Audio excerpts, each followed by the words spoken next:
Pemirsa, salam jumpa. Pengakuan El Asamau, seperti yang kita tahu, adalah sebuah titik pecahnya telur positif COVID-19 di wilayah kita, di NTT.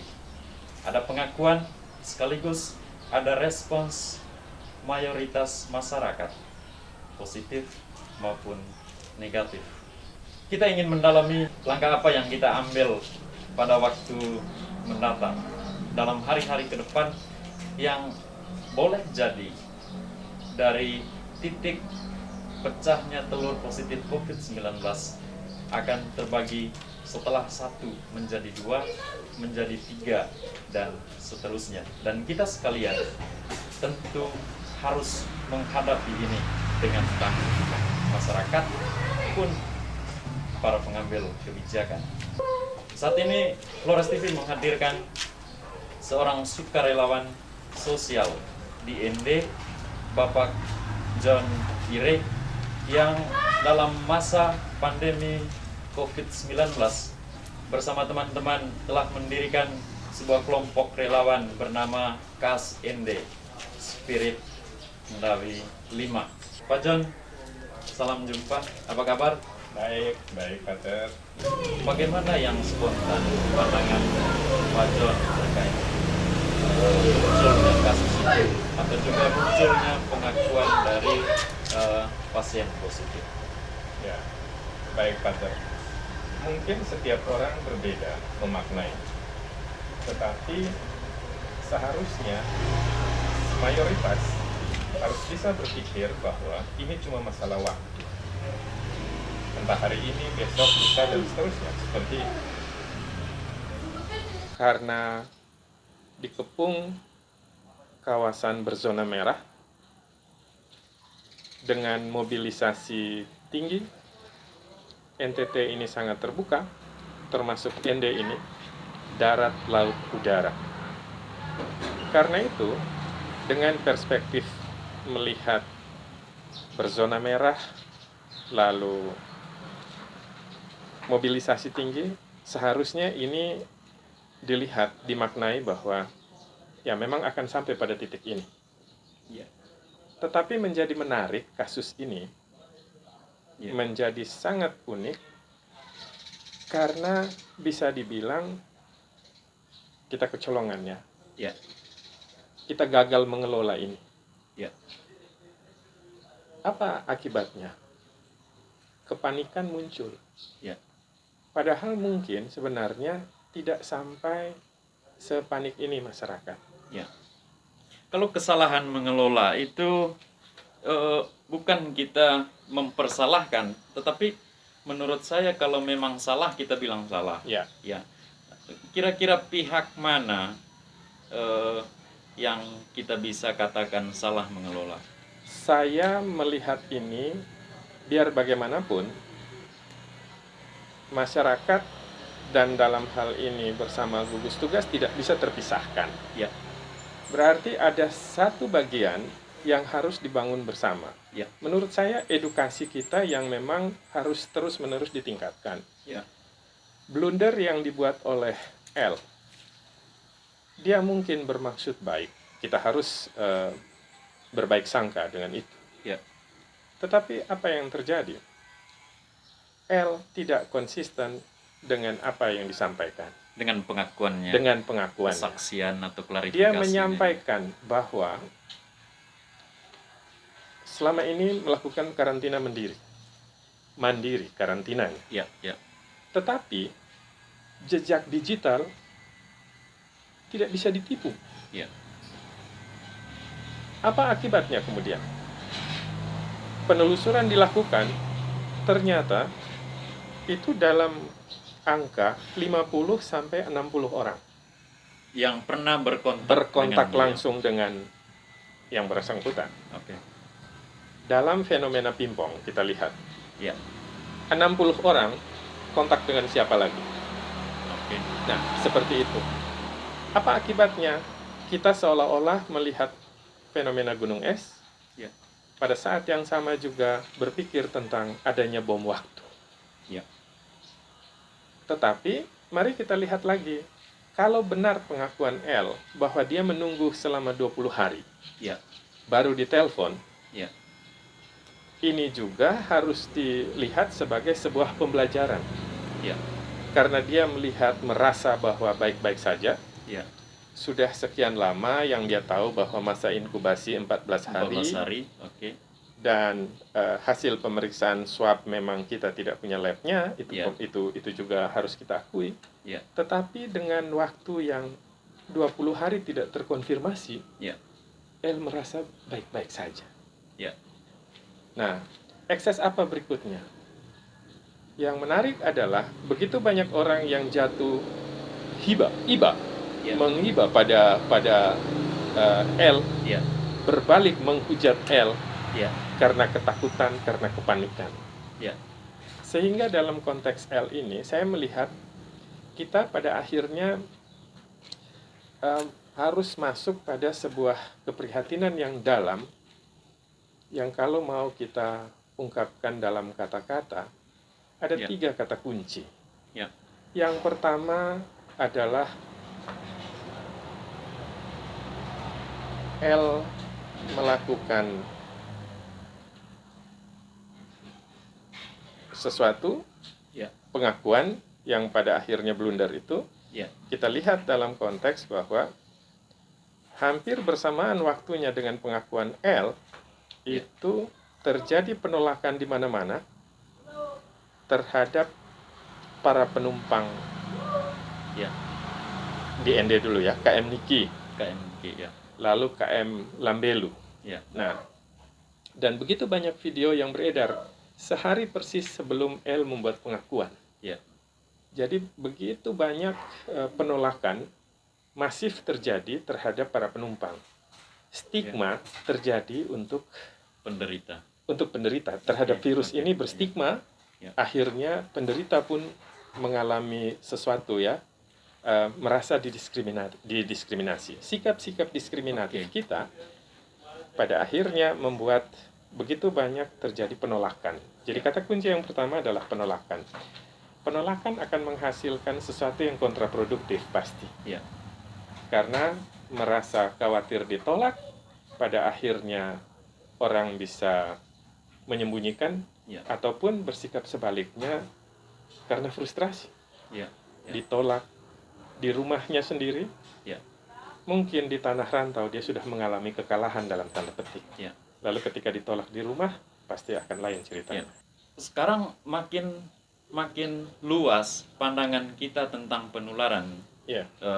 COVID-19, sebab kita tidak bisa tahu siapa yang sudah kena, Betul. dan kita tidak bisa tahu apakah orang yang pernah berkontak dengan saya sudah terindikasi atau sudah positif atau belum. Apa yang semestinya dilakukan terhadap pelaku perjalanan yang masuk ke kota-kota kita?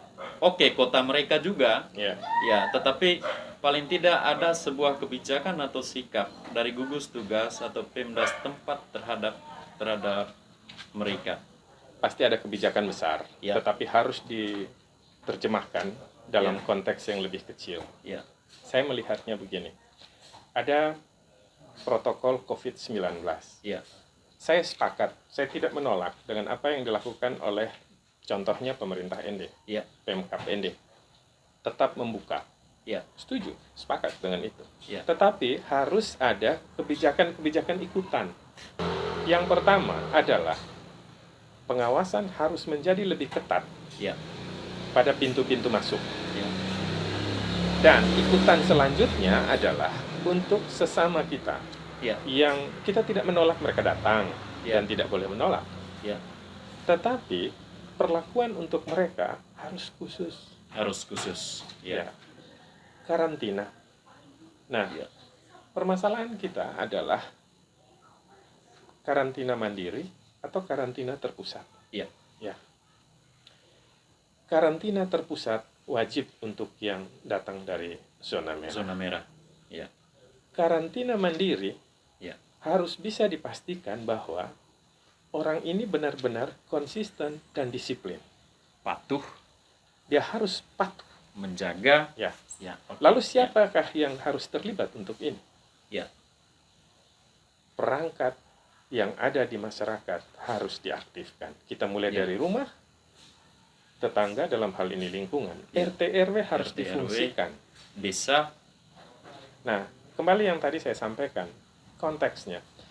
Karena apa? Ketika terjadi penolakan, Ya. ada proses menyembunyikan. Apa akibatnya ketika mereka menyembunyikan?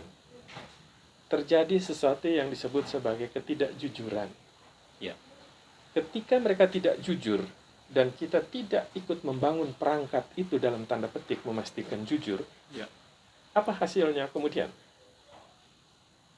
Akibat fatal itu akan terjadi pada benteng pertahanan terakhir kita. Ingat, kita punya fasilitas yang terbatas Ya. dengan ketersediaan tenaga juga yang tidak bisa dibilang cukup. Ya. Saya kira pengakuan L masuk dalam konteks ini juga, Ya, sekalipun tidak 100% bahwa Betul. dia tidak menyangkal 100%. Ya. betul. Dia menceritakan beberapa hal yang memang nyata, Ya. lalu beberapa hal yang menurut saya juga bagi banyak orang tidak mudah untuk mengungkapkan Betul. kesalahan ya. Apakah juga dibenarkan tentang respons terhadap ketidakjujuran L? Ada bully di media sosial yang sekarang saya kira efeknya akunnya dihapus, entah dia sendiri atau atas dorongan orang.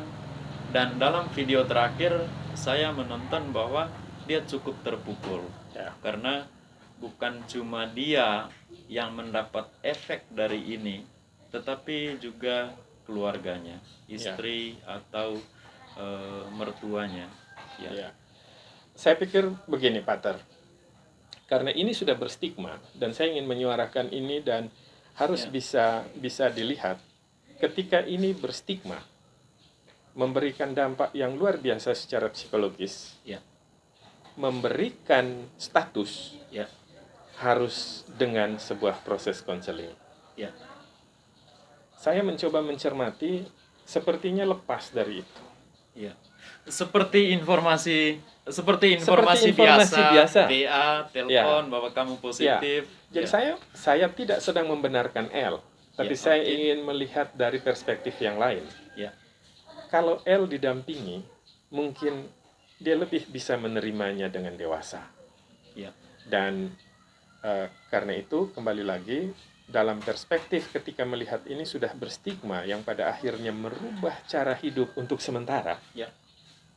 orang harus diberikan konseling bahwa ini bukan akhir. Ya. Sama seperti ketika orang mendapatkan hasil tes HIV, Ya. ya, dia didampingi bahwa ini bukan akhir. Ya. Ini bukan sebuah materai seolah-olah ketika positif dan kamu akan mati. Ya. Seperti Ini awal. ini awal perjuangan. Iya. Siapa oke. saja bisa kena. Ya. Nah, sekali lagi saya tidak membenarkan L, tetapi harus dilihat juga. Kembali saya tidak ingin berburuk Tapi ada sangka. yang benarnya pada dia. Oh ya, dia Pada benar, pengakuan. dia benar. Ya. Tetapi perlu dimaknai juga. Menurut saya L juga tidak terlalu cerdas melihat ini. Ya. Karena mengapa dia memaksakan diri menyampaikan itu melalui YouTube di dini hari, Ya. mendahului gugus tugas. Gugus tugas. Dan yang dijanjikan pada jam 9. Dijanjikan oleh gugus tugas Ya. bahwa akan diinformasikan Akan dideklar jam 9. Oke. Nah, jadi itu tadi yang saya bilang bahwa ini harus dikelola dengan lebih baik, masyarakat diedukasi dengan baik. Kita tidak bisa menghambat, kita tidak bisa menutup jalannya begitu cepat. Ya. Di media sosial. Ya. Tetapi dengan edukasi yang baik supaya ya ini terkontrol. Ya. Ya. Setelah adanya kasus positif ini, Pak John melihat seberapa sungguh masyarakat menjalani imbauan-imbauan seturut protokol kesehatan, atau juga seberapa sungguh pihak berwajib, gugus tugas mengadakan edukasi itu. Ya. kepada masyarakat? Saya melihat irama kita masih Sama biasa-biasa, seperti sebelumnya. Oke, masih oke, biasa-biasa. oke. Ya. Saya melihatnya dalam konteks ini, himbauan wajib WHO Ya. yang dideklar oleh gugus tugas nasional untuk wajib menggunakan masker Ya. untuk meminimalisir. Saya tidak ingin omong social distancing, Ya. karena kita tidak bisa membatasi 100%. Ada orang yang harus pada akhirnya keluar untuk mencari makan. Ya. Tetapi taat pada protokol kesehatan Ya. untuk meminimalisir itu wajib. Ya. Saya masih melihat di jalan-jalan begitu banyak yang tanpa masker. Ya. Tanpa masker. Apalagi sarung tangan. Ya. Ya. Okay. Tanpa masker. Terus itu lihat yang barusan lewat di jalan tanpa masker. Nah, apa akibatnya kemudian? Saya sebagaimana tadi disampaikan tentang spirit Ndawi 5 dibangun dalam semangat yang sama dengan teman-teman. Kami ingin sekali mengajak masyarakat untuk melihat benteng kita itu sangat terbuka. Prajurit yang terlatih itu jumlahnya sedikit. Dokter, perawat. Dokter, perawat sebagai prajurit terlatih. Jumlah mereka tidak banyak. Dengan persenjataan yang minimalis. Oke. Belum lagi kita lihat kelengkapan untuk mereka turun berperang, APD. Nah, karena itulah spirit Ndawi 5 dibangun dengan semangat itu supaya memastikan APD, memberikan keyakinan pada teman-teman dokter yang jumlahnya sedikit dengan fasilitas terbatas ini, bahwa mereka tidak sendiri. Pada saat yang sama, masyarakat harus diedukasi. Kalau promotif dan preventif kita kuat, kita bantu mereka. Tetapi ketika promotif dan preventif kita lemah, kita akan berharap pada kurasi, pada kuratif, pada mereka. Dan kita pasti akan kewalahan. Nah, dalam konteks seperti ini, Pater, jadi tadi saya sampaikan, penolakan akan kontraproduktif. Jadi harus dibuatkan kebijakan-kebijakan itu sampai di perangkat paling bawah. Terus yang kedua, kejujuran menjadi hal yang penting. Kejujuran untuk semua kita, termasuk menyampaikan keluarganya yang baru datang, baru terpapar dan seterusnya, baru melakukan kontak maksudnya. Sehingga dengan demikian penanganannya lebih cepat sudah pasti akan lebih baik. Adanya penolakan itu apakah karena kurangnya edukasi? Saya sepakat bahwa sampai terjadi demikian karena seperti saya bilang bahwa ini sudah berstigma seolah-olah kalau kena berarti akan selesai. Lalu yang kedua, seolah-olah kalau dari zona merah berarti bawa virus. Nah, harus dilihat bahwa bukan bawa virus, tapi dia berpotensi sebagai pembawa virus. Nah, carrier artinya dengan demikian harus dikarantina, lewati masa inkubasinya, selesai baru ini. Dan saya kira masyarakat juga mesti sama-sama menjaga itu Harus. Ketika ada karantina mandiri, sama-sama menjaga, bukan malah menolak, karena toh mereka adalah orang-orang kita, keluarga kita, saudara-saudari kita. Nah, saya ingin lanjutkan tentang itu tadi. Itu terkonfirmasi dengan saya kira perilaku seperti L itu perilaku kebanyakan. Perilaku kebanyakan. Ketika tidak dalam pengawasan dan merasa diri baik-baik saja, ya kita lihat di jejak digitalnya L. Dia menghadiri pertemuan, menghadiri acara-acara sosial. Lalu dia bercerita bahwa dia menggunakan masker, ternyata tidak. Dengan keluarga begitu dekat dan seterusnya seperti itu. Jadi memang tidak bisa kita berharap ini penyelesaiannya hanya oleh pendekatan klinis medis.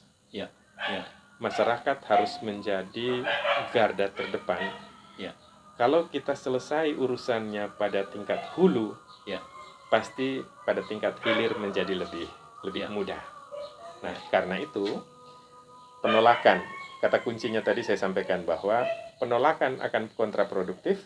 Ya. Karena itu harus dibangun ketahanan untuk ini. Yang kedua, kejujuran akan memastikan kita untuk melakukan penanganan dengan benar. Ya. Dan yang ketiga adalah kita berharap pada apa yang disebut dengan kepatuhan. Ya. Kepatuhan ini mutlak. Ya. Ini beberapa kali saya sampaikan bahwa tulisan-tulisan saya juga jelas saya menyampaikan berulang-ulang bahwa ya, perang ini hanya bisa dimenangkan oleh rasionalitasnya. Ya.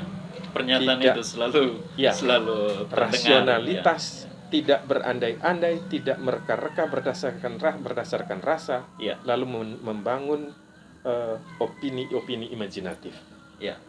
Dan yang kedua adalah totalitas dalam kerjasama. Ya. Ini dua kata kunci yang harus menjadi pendasaran untuk kita. Ya. Mengapa penting totalitas kerjasama? Karena apa? Harus didasari bahwa kita ini komplementer. Ya. Satu dan yang lain saling melengkapi. Ya. Jangan ingat diri. Ya. Jangan ingat diri, dan ini juga bukan untuk menang kalah. Ya. Musuh kita adalah virus. Ya.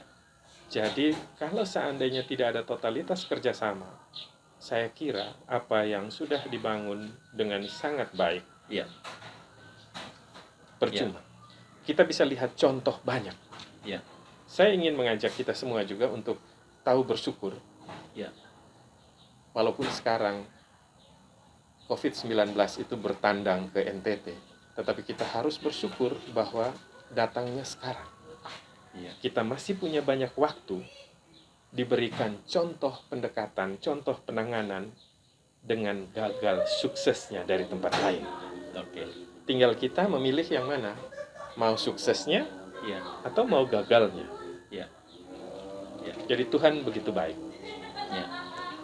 Tiba pada waktunya, di mana kita masih punya waktu kita untuk masih punya waktu ke depan belajar. Untuk bersiap. Ya. Bersiap-siap. Karena mempersalahkan, menyalahkan tentu tidak menyelesaikan persoalan. Pasti Bahkan tidak. saya yang menyalahkan juga justru saya yang positif.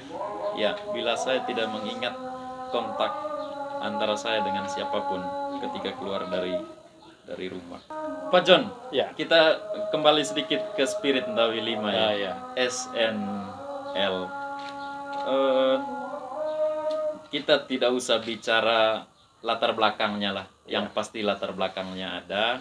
Tapi yang kita mau tahu, yang pemirsa mau tahu itu seberapa jauh yang dilakukan oleh SNL hingga sekarang untuk para perawat, untuk para dokter sebagai benteng terakhir kita, tapi juga untuk masyarakat. Ya. Yang pertama bahwa harus ditempatkan dengan benar bahwa Spirit Ndawi 5 itu bukan tandingannya posko COVID-19. Oke. Ya. Kami ingin sekali membantu pemerintah. Ya. Dan mencoba melihat mana fokus utama yang dilakukan oleh Spirit Ndawi 5. Ya.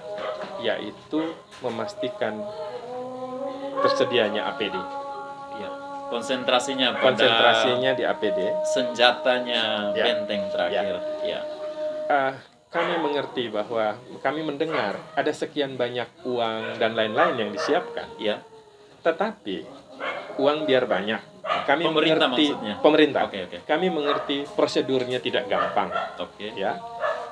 Kebijakan anggaran itu akan membutuhkan waktu dari satu step ke step yang lain. Ya. Nah, sementara pada saat yang sama kita harus berpikir bahwa momentum ini harus dimenangkan. Ya. Karena ini pandemi, semua membutuhkan yang sama. Ya. Nah, karena itu berjuang betul bahu-membahu, mencari donasi, menggalang bantuan. Karena seperti sekarang kita punya banyak uang, tetapi barang di pasaran susah didapat. Susah didapat. Ya. Atau harganya melonjak. hari, Syukur kalau harga ya. melonjak kita masih bisa paksa diri untuk cari. Yang Spirit Ndawi 5 sudah lakukan hingga sekarang terkait itu dia. APD itu apa? Karena kami mengejar momentum, akhirnya kemudian bisa terbeli. Bisa terbeli cukup banyak sebenarnya, yang paling tidak untuk awal ini ya bisa memberikan keyakinan diri bagi dokter dan para perawat dan perawat dokter bahwa mereka siap. Mereka punya.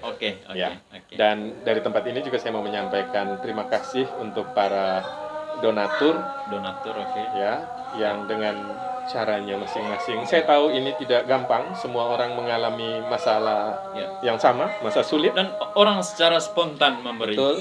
Dan saya dari lubuk hati paling dalam ingin menyampaikan atas nama Spirit Ndawi 5, saya tahu semua berbagi dari kekurangan. Ya, bukan karena kelebihan. Saya ikuti sedikit satu pernyataan kecil terkait itu donasi ini.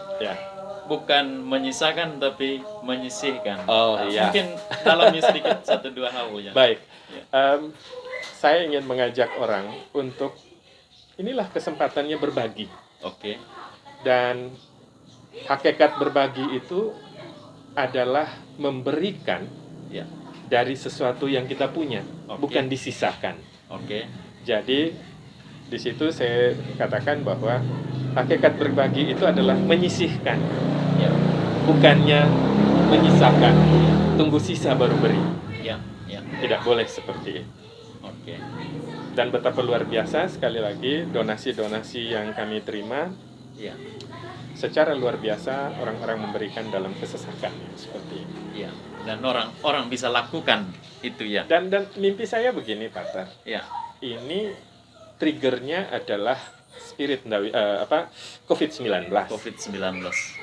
Kita punya kekuatan yang luar biasa, Pater.